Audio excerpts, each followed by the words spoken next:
দেশে দেশে পালিত হচ্ছে পবিত্র মাহে রমজান।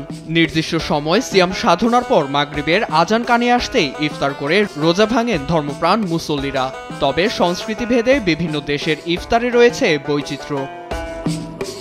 WPR এর তথ্য মতে ইন্দোনেশিয়ার মোট জনসংখ্যার প্রায় 90% মুসলিম, যেখানে চিরাচরিত তেল ও মশলা জাতীয় খাবারের পরিবর্তে বিভিন্ন রকম ফল আর শরবত দিয়েই ইফতার করেন ইন্দোনেশিয়ানরা।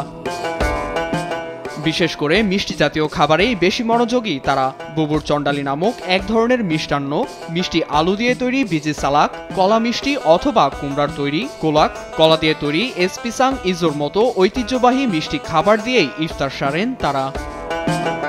এছাড়া ইফতারে বেশ জনপ্রিয়তা পেয়েছে পশ্চিম জাভার স্থানীয়দের তৈরি বিশেষ নুডলস মি গ্লোসোর নামেই যার পরিচিতি। মসৃণ ও নরম টেক্সচারের বিশেষ নুডলসটি তৈরি হয় কাসাভা ময়দা ও হলুদ দিয়ে, যার স্বাদ ও রঙে গমের নুডলসের চেয়ে সম্পূর্ণ ভিন্ন। 2023 সালের 6 ডিসেম্বর ইফতারকে সাংস্কৃতিক ঐতিহ্য হিসেবে স্বীকৃতি দেয় জাতিসংঘের শিক্ষা, বিজ্ঞান ও সংস্কৃতি বিষয়ক সংস্থা ইউনেস্কো। নীরব দাস, নিউজ ডেস্ক, দেশ টিভি।